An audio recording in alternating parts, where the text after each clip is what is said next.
lot about friends, no one knows what friends do, who we are, what we do. So how do you get that message out? Because that is 90% of the battle. It's just letting people know who you are and what you do. So I wanted to do, like, I'm a David Letterman, I'm dating myself, top 10 list of ways to amplify friends' messages. And I'm gonna go fairly quickly, I hope, but you always can reach me and ask questions. I don't hide. So the first thing is develop your mission and/or some guiding questions. I'm not a big fan of like a canned elevator speech, but obviously your board should know who you are and what you do. Staff should know who you are and what you do and be able to communicate that to patrons who ask questions. I talk about guiding questions every time I give any presentation anywhere. And I'm so excited because I say all the time, these are the brainchild of Tricia Allison, who's the president of Friends of the Brentwood Library. And people were like, ooh, I love these questions. Will you say them again? So I made sure they were on your handout. But Tricia's going to actually get to hear me say yay to her, because I just think these questions are game changers. Our Friends Board was struggling sometimes to figure out if a project was really something that we needed to be funding. And she said, I need some questions. And I'm like, okay, and I will add alliteration to them as an English teacher and make them all start with P's. And so she came up with the questions and I came up with some verbs. But does it provide benefit to the community? Is it patron focused? Does it promote friends? And when you ask those questions, it really clarifies if this is something you should be doing. It doesn't mean that those are exclusive, and if there's a no there, we're not going to do it. But it just starts the conversation in the right way.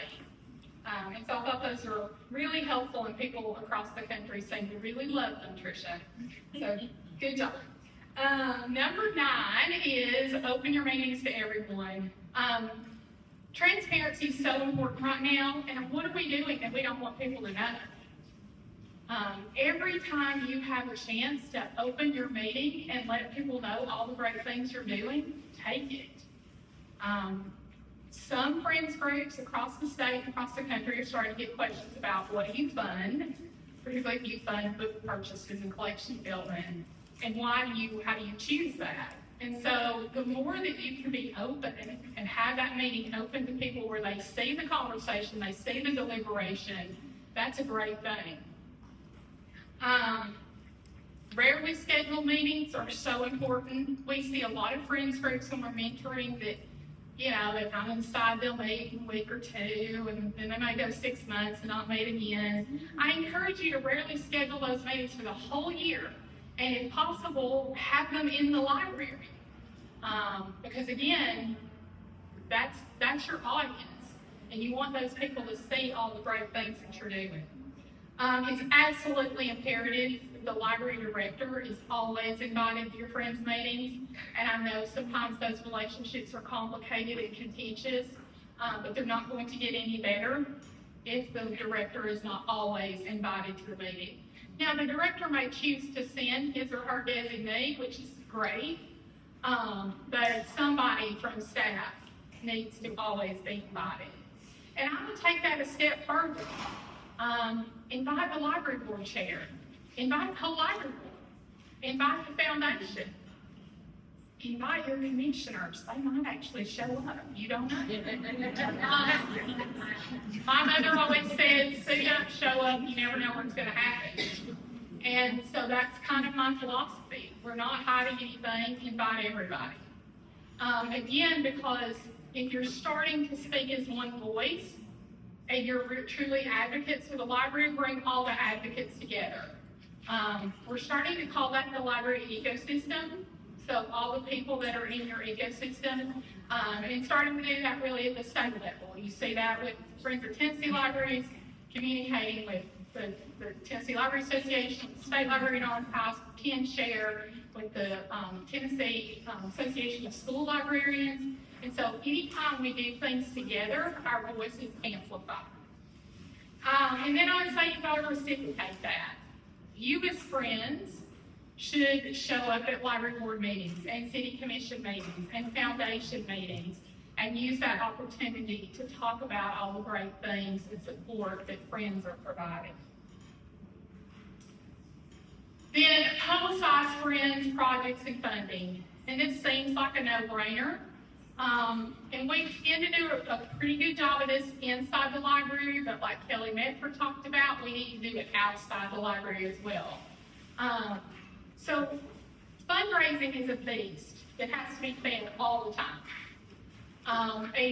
A couple of times a year, with libraries saying, hey, good job, friends, on your anniversary or on National Friends Library Week, is not enough for you to keep the fundraising moving, right? So you've got to constantly be making it a habit that it's always out there.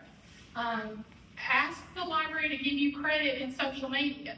If they're publicizing a program or publicizing summer reading and friends have funded summer reading, ask for that to be mentioned. Thank you to the friends for funding this program, for funding summer reading. If you have online calendar listings where people register online, one of the great things that the Brentwood Library does is put on there, funded by this program, funded by the friends. It's just a very simple thing to do. Another thing that they do here that I love is that in-person programming, they say, thank you to the friends for funding this program. And if they're using a projector, they oftentimes will put a picture of the board up as they're saying that. And our board is humongous. It's like herding cats. They're like 20 of us. And, poor Tricia's up there going. But what that picture does, you never know the benefit of that, right? Because somebody could be at a program and say, oh, I know that person. I should ask them about joining the friends, or that looks like a group that I could be involved with, or that looks like me, or, all those kinds of things. So again, you never know what's going to happen, so just suit up, show up, and see what happens.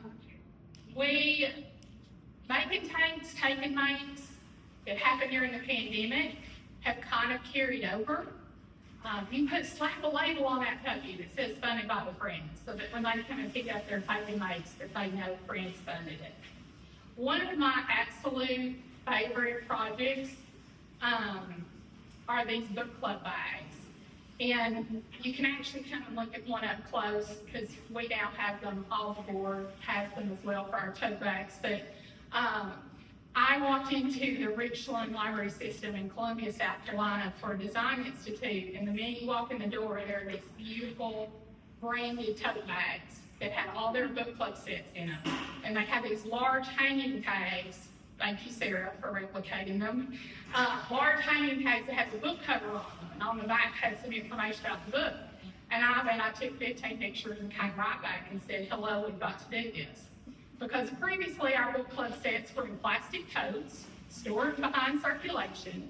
You couldn't shop them, right? If we learned anything from Barnes & Noble, you need to be able to browse, right? They spent millions and millions of dollars trying to figure out how to sell you books. Use all their knowledge for free. You want to browse them. And if you wanted to get a book club set, you had to search online. There was no information. There was no book title. There was just a list of titles. And so this was a big deal. Immediately, circulation went up. They can grab and go and check them out all together.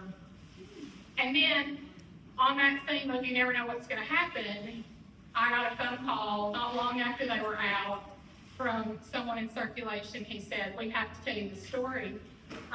We had a woman who is disabled, who's been in the book club for decades, and was never able to come and pick the book because she was unable to carry the tote. And she certainly wasn't asking one to help her, which circulation would have, but she didn't want to do that. And she said, I can be a full participant in my book club now, because I can pick up that tote bag and put it on my shoulder and get it by myself to my car.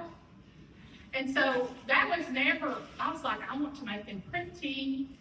I mean, that was a completely unintended consequence that was just wonderful and a great impact statement for us to be able to use as friends in our marketing and publicity.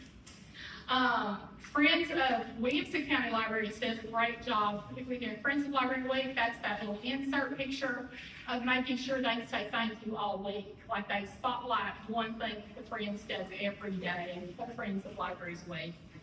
So that's really fun. Make sure you're labeling all the technology. I think sometimes, again, my mother was like, don't brag.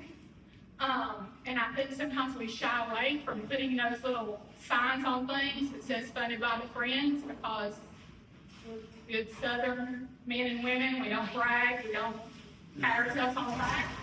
But we need to do that so that people come in the library and know what's going on. And all the things that we've done. And then obviously, you as friends need to foster your own relationships with local media. Certainly your library can help you get those contacts, but you invite them. You send press releases. You send them photos of events. You have, hey, can we have an interview? Can we talk about book sale? And you come preview the book sale and get them. They're looking for ideas locally, so give them some ideas. And then grow your own social media presence. Nobody does that better than Martha's. I had people email me say, how can I get on the Martha's list to get my library promoted? And I love that. I absolutely love that. I'm like, I will hook you up with the Martha's. Because they not only promote Friends of Tennessee libraries, but they promote library programming, they promote Southern Festival of Books, they include, other authors. Catherine Patterson says a lot of great things that you can, share to your social media, or funny memes. So make it more than just an announcement of your events. Sometimes I'll look at local friends group and it's like 10 posts in a row about coming to book sale.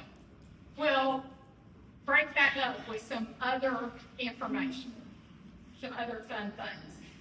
And ask the city and the library to share your posts. You should be sharing the library's posts about programs that are coming up, particularly if you funded them. So ask them to share posts about your book sale, your author events, your fundraisers. And then I learned this from an absolutely fantastic president in Memphis, Jacqueline Wallace, and she said, get your ask on. And this is not my cup of tea. It's to fundraise. That is not my natural, anywhere in the top 100 things I'd like to do. But she really encouraged us at an FOTL conference in 2018 or 2019 to say, what's the bad part that's going to happen? You're not going to be any worse off than when you posed the question. And so I started doing that. I asked every community leader I knew to join Friends. And some of them said no, but a lot of them said yes. I asked the city to include book sales on the city calendar on the city website, and that's still continuing. We went to speak at Rotary. If you have a leadership group, we went to speak at Leadership Brentwood. We went to speak in the Chamber of Commerce. If you have an exchange club, whatever it is, just ask to speak. Just speak about what the library does, about who Friends are, about what your needs and goals are. Then broaden that out, adopt Kelly Medford, and become the summer concert series. Be part of the tree lighting. Ask to be parts of the parade. And potentially the hardest one I learned, we had a request to name a room in this building after a very active library volunteer, library staff member, library board member who passed away. And in those conversations with the city, I learned very quickly that there is a dollar amount necessary for that to happen. And it is based on square footage. And so I was like, we won't name that room after him. I wonder who's given a lot of money to this library over the last 40 years. Oh yeah, the friends. $1.5 million. And so I said, hey, city commissioners, we named that the Friends Gathering Room. And I was shocked. They all immediately went, of course. Come to the commission meeting. We'll do it at the commission meeting. We'd love to do that. And so when we go on our tour later, you'll get to see the Friends Gathering Room. And it had not been for Jacqueline Wallace telling me to ask the question, I would never have asked that question. But that is a constant reminder of when we walk in the building that for not just the board, but for our boots on the ground volunteers, that their contribution, their time, and their energy is valued by not just the library, but by the city. So get your ass on, Jacqueline Wallace style. 6 is share information with staff about your goals. Ask to speak at a staff meeting, an inventory day, a staff development. You are not coming with a 10-slide PowerPoint and a 30-minute presentation. We're talking about 5 or 10 minutes. This picture is the past president, for instance, Tricia hasn't done this yet, speaking at lunch for 5 minutes at staff development day. So that she can share what the budget is, what the goals are, and what we're trying to accomplish over the next year. At the very least, you want staff to know where to get information about Friends. Where do they find a membership form? Where do they find the book sale dates? What events are coming up? And we also made buttons, and these are easy to do online, super simple, relatively inexpensive, that staff wears to just show their support for Friends. And it may open a conversation with someone who loves programming. It's like, oh, well, tell me more about that. Well, staff can all tell more about that. I call this closing the circle because if Friends support the library supports Friends. So just closing that circle. Foster relationships with your funding body and elected officials. Friends speak differently than library staff or library board because when library staff and library board says, hey, we need more money, we need a new roof, we need more staff, we need a new ILS, and they go to their funding body, what the funding body hears is Charlie Brown's teacher. Want more money. And it's very easy to ignore that. Friends are the advocates that come in and really are that voice because we are the voters, constituents, taxpayers. Friends are the community. So leverage that. And one of the ways to do that is you've got to build that relationship when things are really good. You don't want to build that relationship, or you can't build it really when things are bad. Right? When the director's under fire, when the HVAC unit's $300,000 and it's no longer functioning, or the roof is leaking at 18,000 points, that's not the time to knock on their door with your hand out. You need to be attending those meetings frequently, and particularly when library-related funding or issues are on the agenda. You don't have to do a lot. Maybe you wear the button. Maybe you are wearing your Charles Ralph Holland Memorial Library t-shirt. Maybe you've got the tote bag that's got the logo on it. You don't have to be loud. We're not saying get your protest signs out. But just be there and be aware of what's going on. You will also learn so much about your commissioners. You'll learn what their pet peeves are. You'll learn how to present to them, to speak their love language. You'll learn if they like to fish or golf or travel so that you can invite them to library programs that may interest them. So you learn who gets along. You'll know all the factions. And be like, I shouldn't even bother talking to that faction. They're not going to listen. So you can really tailor what you need. One of our previous library board chairs, Dottie Grieve, started sending email updates after every library board meeting. Wanda, are you continuing that? Bruce Graham is now the library board chair, and she's continuing that. So after every meeting, sending just a little paragraph. They're not going to bring an epistle. Do not send an epistle. You're sending a paragraph. We want to let you know about this great thing going on at the library, this great resource we have, this great things friends did.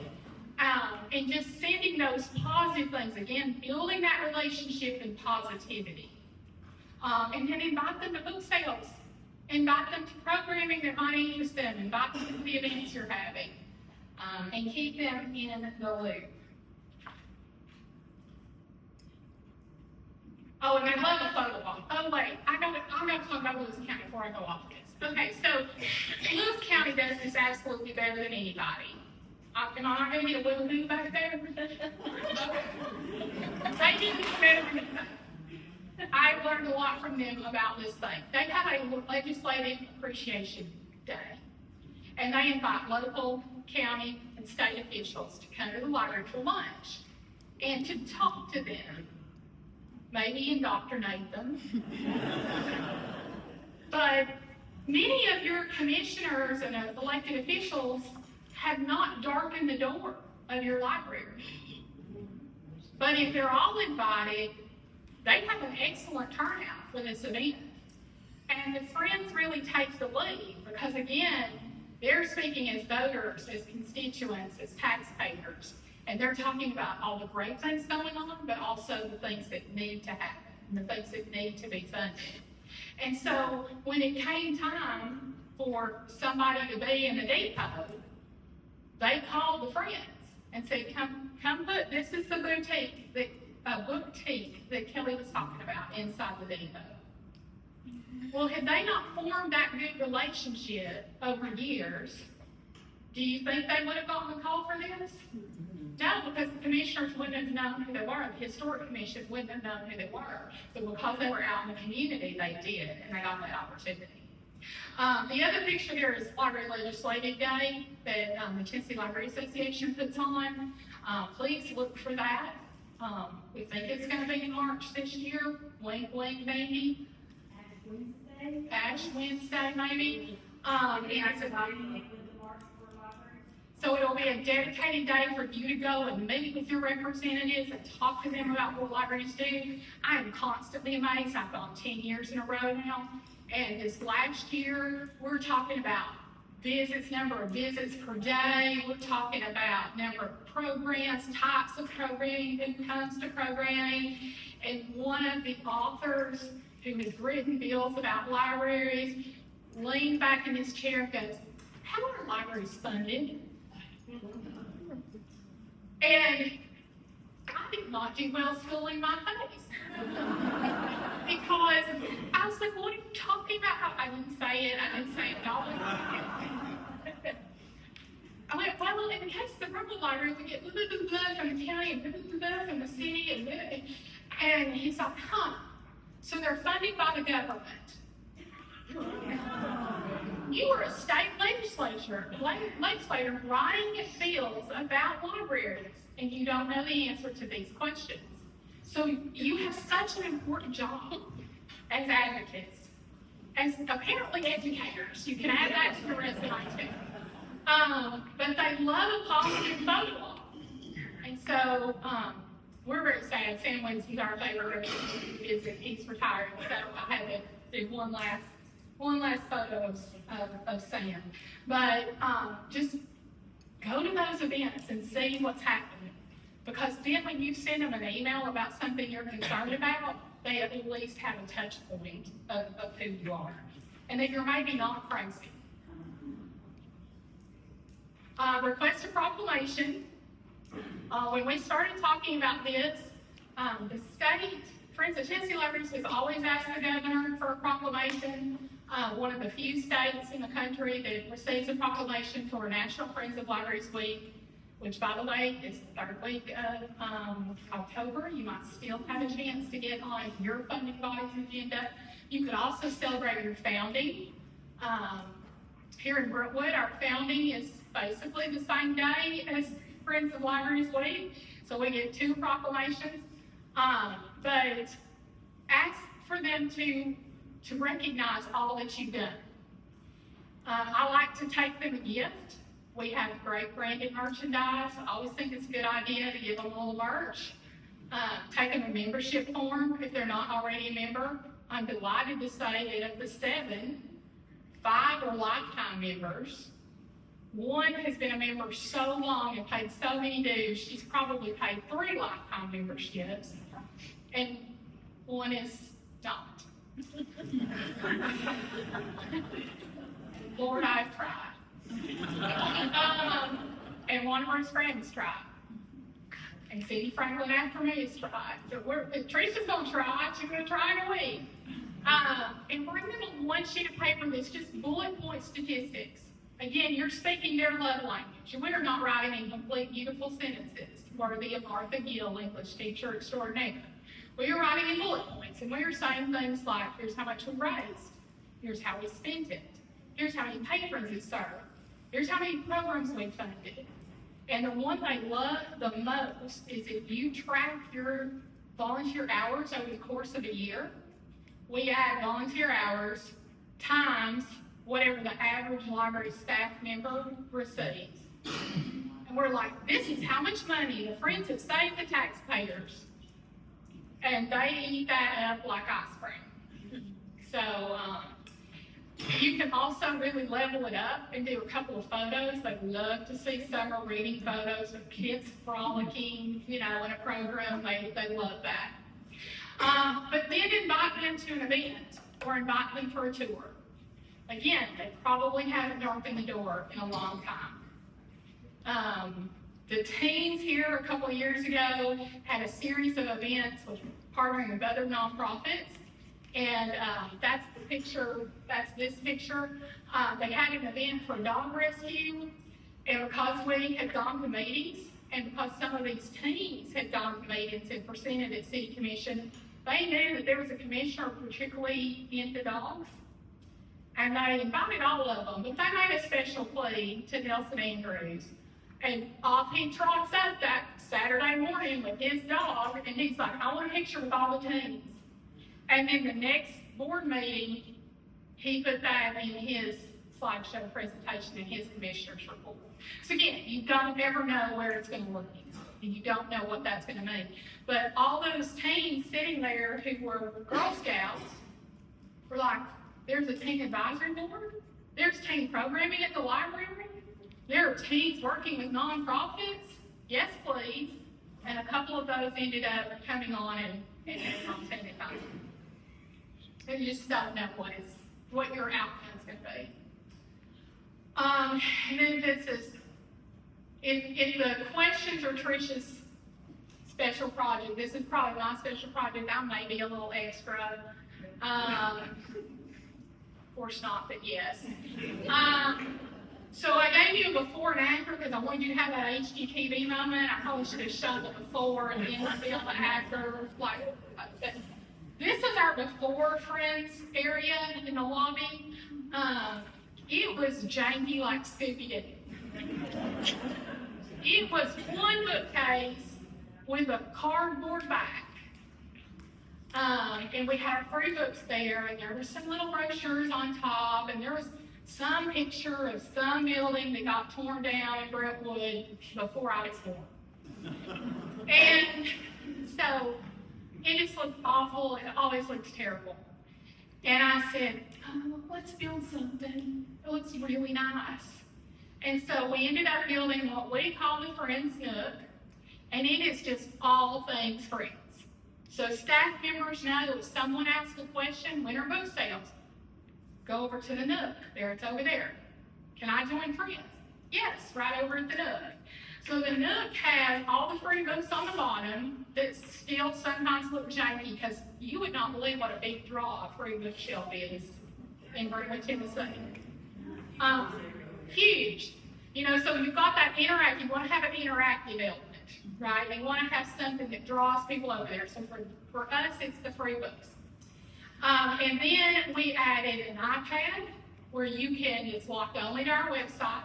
So you can go to the eBay store, you can go to the Amazon store, you can become a friend right at the iPad. There's a flyer there about where the money goes. There's a membership flyer. There's a bookmark that has all the upcoming book sale dates for the entire year. The proclamations are up in the top corner. There's all kinds of tchotchkes that Sarah got on the ladder and arranged appropriately because apparently I didn't know how. And, or I'm too old for a ladder. I don't know if she's telling me I was old or just not very good at tchotchkes. And, you know, then you also, we put pictures of our events and we labeled what the event was on the picture frame so that we could start to say, oh, I might like to volunteer at that. I didn't know that happened. I need to make sure I put that on my calendar. So all things friends in that book. And, you know, that interactive element, though, is very important. Now, you might also notice the lanterns are this library's logo. And when you go in the Great Hall, you will see why they're standing. And so, of course, we needed to illuminate the lantern. I'm not extra. You're not extra. Nope. Okay. So, in that vein, Lewis County and Kelly Manford partner with organizations outside the library. Work with your leadership group. We at the Friends of the Brentwood Library have funded several leadership projects, including a story walk that goes along the back of the building. That's a perfect fit. So Leadership Brentwood raised the money for all the podiums and for the first story and the signage, and the Friends agreed in perpetuity to print new stories. So what that got us was, number one, we were probably going to be the people that printed the new stories anyway, but I didn't tell anybody that. You know, we would have done it anyway, but okay. We're going to get credit for it now. So the Friends logo's on the sign. That was at every presentation when Leadership Brentwood presented their project to the City Commission. It said, a big in-kind sponsor, Friends of the Brentwood Library, and our logo. All those leadership people at leadership graduation, decades of leadership Brentwood people got to hear about the Friends and what we did. So opening you up to that new audience. Partner with Rotary or the Chamber or the Historic Commission like we did on the cards. The Parks Department to get a bench in memory of Friends or in thanks to the Friends. Habitat for Humanity. Memphis has a great partnership with Habitat for Humanity. They provide books and a bookshelf at every new home with Habitat for Humanity. So their logo's on everything Habitat puts out. Whole different audience, completely different audience from what you normally have. Another great way to do that is to get a list of agencies that you vetted. Please vet them because, you know, we are living in a crazy world. That can take your leftover book sale books. I love you all, and I know you have a hard time parting with books at the end of the book sale, but if a book has been in a book sale for 2 book sales, it's not a good sale. So get it out into the community. You know, get your children's books out to teachers or schools. Get your large print books or your audio books to nursing homes and senior centers. Paperbacks are loved by the USO, by veterans organizations, prisons, court systems. You know, find those agencies that can take those books and stamp them. Janice is laughing because she frequently has to stamp them. Donated by Friends of the Library, provided by Friends of, you know, like stamp those puppies. Those criminals are going to get out of prison at some point. And they don't want to be friends. So stamp those books. And then host events all your own. So there are a couple of good choices up here. The Putnam County Friends do this great cookies and cocoa with Santa. That's an event all their own. They figure that out. Dee was talking about they're doing an event and they're doing it outside the library. They're doing it at Pellissippi State. So holding those events out in the community is so very important. This one's really cool because they partnered in Putnam County for this author with Books and Brews, which is their local brewery, and also their local independent bookstore. to have an event outside the library.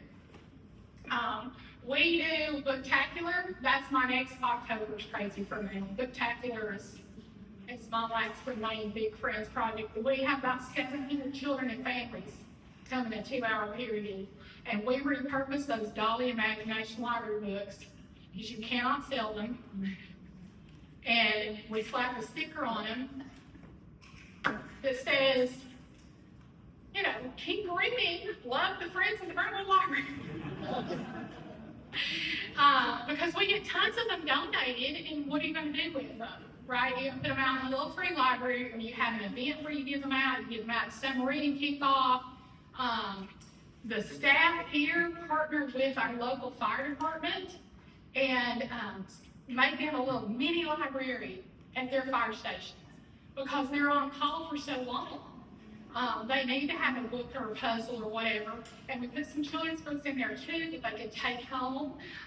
Or there's a firefighter who brings them on FaceTime to his kids when he's working. So, you know, you never know how that's going to work. Repurpose all those things. And then finally, this is probably the most important, but maybe the most difficult, become an essential part of the library ecosystem. And that starts with requesting a seat at the table. We are all working toward the same goal: Friends Foundation, library staff, library board, right? So we all need to be talking. And one of the best ways to do that is have a representative of Friends as a non-voting member on library board. Because that gives Friends the opportunity to know what the totality is what's going on, and then they can find ways to help. This moving wall is an excellent example of that in progress, or that worked. This moving wall right in 2020 stopped work. What was about to stop working. It's the longest, oldest running motor of a moving wall in the United States. You know, like, we cannot get any more parts. And I'm like, I am not going back to my board as president at that point and saying we can't have a book sale because the moving wall is broken. Like, I might as well just pack up and move out of town.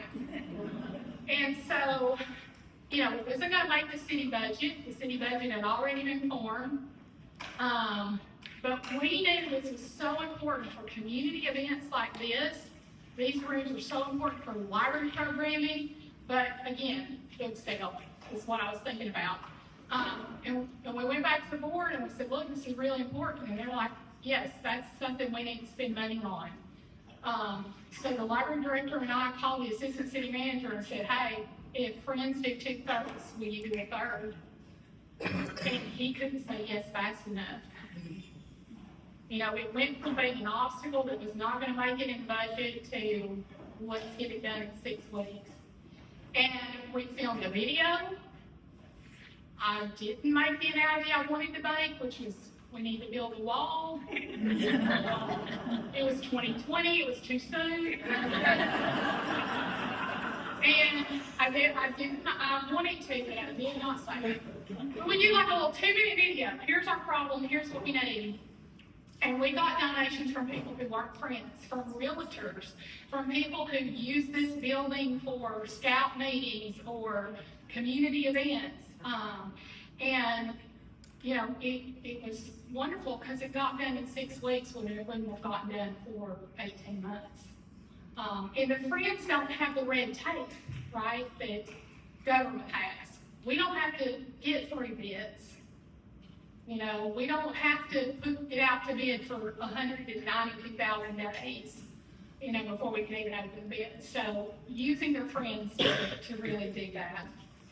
And then if everybody's moving and talking together, you're just creating that consistent messaging out to the world. And if it goes well and everybody's trucking along in their own little lane, it really reduces drama and resentment. If you're not on the library board as a non-voting member, the very least you need to be doing is providing a written report every month to the library board with your activities, your goals, your needs, and your balance sheet. Just a simple 1-pager. And then ask all your library board members to be members of Friends. Why are they not members of Friends? That would be my question. You can't pose it that way. But I'm excited to say that it's now an expectation that if you're on library board, you're a lifetime member of Friends. The 2 library board members that were appointed in June this year were, Tricia, weren't they members before their first board meeting? Yes.